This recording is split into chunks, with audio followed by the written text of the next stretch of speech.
Yang sedang kita hadapi itu apa sih Bang? Penegakan hukum, kompromi politik, atau pertarungan internal antar lembaga sih? Febri itu memang harus ditangkap, ya kita dukung. Itu aja, ya kan? Tapi kalau ini juga kemudian jadi barter, nah ini nggak repot. Ini andalan Prabowo. Bukan Jokowi ya? Karena Bukan. Menurut saya memang ada ketersinggungan institusi. Orang melihat bahwa KPK dengan kepolisian relatif menjadi infrastrukturnya Jokowi. Kejaksaan Agung diperkuat oleh TNI, didampingi Prabowo. Kapolri ini nggak harmonis dengan TNI, dengan Kejaksaan Agung, apalagi dengan Kemhan. ada tuh foto pelukan Listio Sigit sama Itu Burhan. saja, itu kan cuma di depan panggung. Panggung depannya itu. Ahmad Albar bilang panggung sandiwara. Bang, selamat ginting pakai dokter dong. Bang, dokter, Selamat dulu. ginting. Akhirnya Ikut senang. datang juga ke Bukan sini. bukan kayak yang itu ya. Itu tuh. Lulus 18 bulan. Nah, Bang, Banyak. ini kita kasus inilah nih. Iya. Mantan Jampitsus Febri ini. Ada kisi-kisi apa sih Bang? Sebetulnya nih. Ini sebetulnya nih Bang. Ini peran tanda kutip ya, peran pengaruh untuk berantas korupsi atau antar lembaga nih sebetulnya. Ini pertama menurut saya dia itu diandalkan oleh Presiden Prabowo ketika membuat Satgas Penertiban Kawasan Hutan. PKH ya. PKH, dan itu bukan cuma hutan kan, di situ juga ada tambang, Iya. ada mineral. Iya. Nah, Febri ini dianggap sukses sebagai algojonya Prabowo. Ini kan program andalan ya untuk pemberantasan korupsi. Nah, disitulah kemudian terbentur dengan ternyata banyak juga ya bintang-bintang begitu kan. Nah, Yang di sana. orang-orang lama yang sudah nyaman terbentur. Makanya sebelum Satgas PKH dibentuk melalui peraturan Presiden nomor 5 kalau nggak salah tahun 2025, pada 2024 kan sama. Febri belum ada Satgas, artinya Prabowo masih jadi Menhan, Febri sudah Jampitsus, dia juga banyak menangkap atau menangani kasus-kasus besar, ya Jiwasraya, Asabri, dan lain-lain. Nah ini banyak kemudian menyinggung atau membabat tokoh-tokoh yang sebelumnya sudah nyaman sejak era pemerintahan yang lama. Era pemerintahan Jokowi. Nah, karena keberhasilan ini, maka dia dijadikan ketua Satgasnya, ya kan? Wakilnya adalah Kasum TNI. Kemudian wakil kedua nih Kabar Eskrim. Jadi betul-betul ini andalan Prabowo. Bukan Jokowi ya? Karena dari awal. Jadi kan kira-kira begini. Awalnya dia diandalkanlah oleh Kejaksaan Agung, sehingga ketika rejim lama dianggap orang rejim lama Jokowi. Gitu. Ternyata dalam penanganan kasus-kasus itu dia melawan Jokowi. Karena Dengan cara apa melawan Jokowi? orang-orangnya Jokowi. Nah, menurut informasi yang berkembang, terutama yang dikemukakan oleh Kolonel Sri Rajasa Chandra itu memang ada keinginan Jokowi untuk menjadi ketua umum Partai Golkar. Ada kasus Jiwasraya yang diduga melibatkan Jiwasraya dan Asabri ya, melibatkan dua tokoh penting Golkar. Nah ini yang kemudian mereka tersandera. Apakah, kalau boleh sebut, apakah kemarin sebelum Bahlil ya? Ada Airlangga, Iya. ada Bakri. Iya. Ya, info dari dia ya. Iya.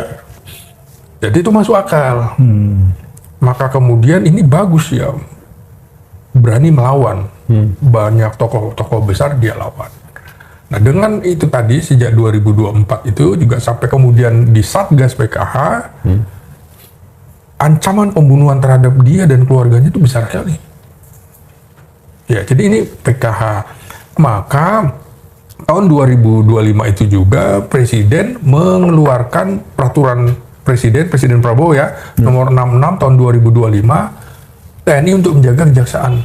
dalam rangka tugas-tugas. Oh, jadi itu ada undang-undangnya, Perpres ya? Ada. Kan sebelumnya juga ada undang-undang kejaksaan, ada undang-undang TNI. Di undang-undang kejaksaan kan sudah ada jaksa agung muda pidana militer. Ya, jadi ada orang-orang militer di situ.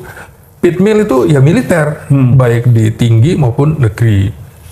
Nah, bersamaan dengan itu, ancaman terhadap Febri itu dibaca loh oleh Presiden Prabowo. Loh, kok banyak juga, bukan cuma Jampitsus, tapi jam-jam yang lain. Maka pengamanan itu bukan untuk personalnya si Febri, tapi semua Jaksa Agung Muda itu dikawal. Jadi itu dalam rangka itu. Ya, Bukan karena personal. apa yang beredar di masyarakat tuh seolah-olah tentara membackingi kejaksaan gitu loh. Jadi ini diluruskan ternyata ada Perpresnya. Ada Perpres Ada. dan Nomor 6 kalau nggak salah itu. nomor 66. Iya, nomor 6. Jadi kan ada undang-undang TNI juga bisa menduduki jabatan sipil ya di beberapa kementerian dan lembaga termasuk kejaksaan dan baik. Mahkamah Agung, Kamar Militer. Makanya ada Jampitmil, kemudian ada ketua Hakim Agung di Kamar Militer dan lain-lain.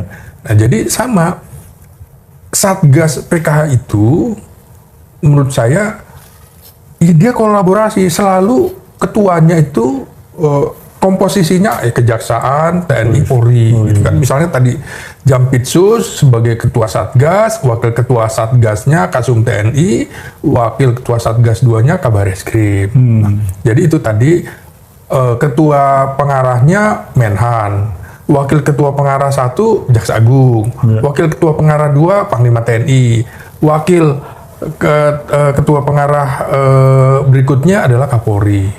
Maka memang kita lihat ini dalam kasus EBG ini kan ramai. Ingat, yang dicokok itu ada Letjen Purnawirawan Ludwig Pusung, itu TNI kan udah pasti. Itu tangani kejaksaan kan. Nah, orang kepercayaan Prabowo, ya kan? Yang bantu Prabowo kasih pangkat Letjen Kehormatan dilibas. Kemudian polisinya Sony Sonjaya, Irjen Polisi dilibas. Dan Dadan juga kan. Dadan orang kepercayaan Prabowo banget, disikat habis. Ada rumor Jenderal Bintang 3 aktif polisi juga kena juga ya. Nah, ini dari sini ya, kemudian banyak yang masuk lagi Brigjen lalu Muhammad Iwan, Brigjen Polisi. Nah, dari sini kalau kita dengarkan penjelasannya keterangan pers Febri waktu itu kan ada 47. 47 itu ternyata ya banyak bintang-bintang termasuk partai politik. Nah, ini masalahnya. Nah, mungkin ada ketersinggungan organisasi juga ya kelembagaan ini.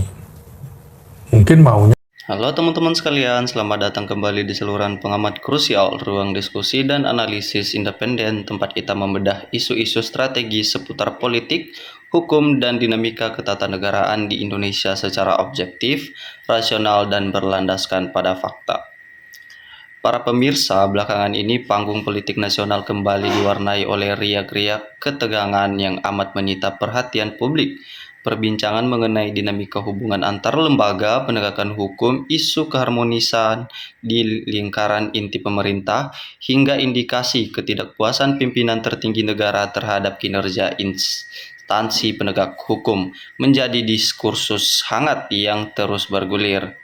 Bagi masyarakat awam, fenomena ini mungkin terlihat sebagai ketegangan birokrasi, namun dalam kacamata politik ketatanegaraan, setiap sinyal yang keluar dari panggung kekuasaan membawa wacana yang sangat krusial. Pertanyaan mendasar yang wajib kita ajukan hari ini adalah apakah serangkaian aksi penegakan hukum yang intensif belakangan ini murni merupakan manifestasi komitmen pemberantas korupsi yang tanpa kompromi, ataukah kita sedang menyaksikan pertarungan pengaruh dan pergeseran konstelasi politik di balik layar? Mari kita cermati struktur permasalahannya secara lebih mendalam. Dalam beberapa waktu terakhir, publik menyaksikan pembentukan berbagai satuan tugas khusus dan tim penertiban sektor strategis yang melibatkan kolaborasi lintas lembaga, mulai dari kejaksaan, unsur TNI hingga kepolisian di satu sisi, pelibatan unsur keamanan yang kuat serta mencerminkan diterbitkannya payung hukum khusus mencerminkan ketegasan pimpinan negara dalam membongkar praktik-praktik penyimpangan sistematik yang berakar panjang. Namun dari perspektif sosiologi organisasi, ketika suatu lembaga diberikan wewenang yang sangat besar dan bertindak sangat agresif, menyasar figur-figur berpengaruh termasuk elit politik maupun mantan pejabat, maka resistensi adalah hal yang hampir pasti terjadi. Penguatan posisi operasional satu institusi kerap kali memicu ketersinggungan sektoral atau gesekan antar lembaga. Hubungan antar instansi penegak hukum yang seharusnya harmonis dan berada dalam satu komando penyidikan rentah goyah oleh persepsi keunggulan sektoral. Ketika batas-batas kewenangan beririsan dan komunikasi antar lembaga mengalami ketegangan, maka yang menjadi korban pertama adalah prinsip kepastian hukum itu sendiri. Selanjutnya, mari kita bedah posisi Presiden sebagai pemegang kekuasaan pemerintahan tertinggi dalam sistem ketatanegaraan kita. Presiden tidak hanya berfungsi sebagai kepala negara dan kepala pemerintahan, melainkan juga pemegang otoritas tertinggi yang bertanggung jawab atas tegaknya hukum dan ketertiban umum. Apabila beredar kabar mengenai ketidakpuasan atau instruksi keras dari seorang presiden terhadap pimpinan lembaga penegak hukum, fenomena ini tidak boleh kita sederhanakan sekedar sebagai dinamika emosi personal. Dalam etika ketatanegaraan, teguran atau evaluasi keras pimpinan negara merupakan bentuk quality control serta kontrol hierarkis. Langkah kualitatif ini diambil ketika terdapat indikasi bahwa penanganan suatu perkara Langkah kualitatif ini diambil ketika terdapat indikasi bahwa penanganan suatu perkara melencang dari prinsip transparansi atau ketika muncul kekhawatiran bahwa pertimbangan-pertimbangan pragmatis mencederai kesetaraan di hadapan hukum. Presiden yang menjanjikan penegakan hukum tanpa pandang bulu tentu tidak akan membiarkan institusi penegak hukum justru terjebak dalam praktik tebang pilih atau kompromi politik.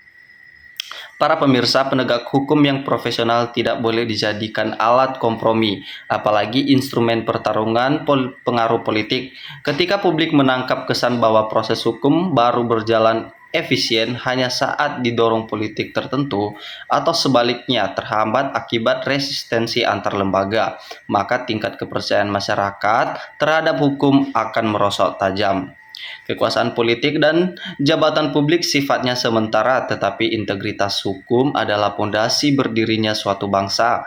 Oleh karena itu, kita mendesak agar seluruh elit penegak hukum dapat mengesampingkan ego sektorat, menjaga konsistensi, transparansi, dan benar-benar kembali pada sumpah jabatannya untuk mengabdi demi keadilan rakyat Indonesia. Sebagai penutup, dapat kita simpulkan bahwa dinamika politik hukum yang terjadi saat ini merupakan ujian krusial bagi kematangan demokrasi dan sistem hukum Indonesia. Kita perlu terus mengawal agar agenda pemberantas korupsi dan penegakan hukum tetap berjalan lurus, transparansi, dan terbebas dari intervensi faksional. Bagaimanakah pandangan dan analisis Anda mengenai dinamika penegakan hukum serta hubungan antar lembaga saat ini? Apakah Anda melihat ini sebagai sinyal positif pembersihan birokrasi atau ada catatan kritis lain yang perlu kita diskusikan? Tuliskan pandangan dan gagasan Anda di kolom komentar. Mari kita pelihara ruang diskusi di kanal ini agar tetap santun, berbobot, dan mengedepankan argumentasi yang sehat. Jangan lupa untuk menekan tombol like, membagikan video ini pada rekan-rekan Anda, dan subscribe kanal Pengamat Krusial agar Anda tidak ketinggalan analisis-analisis strategis berikutnya.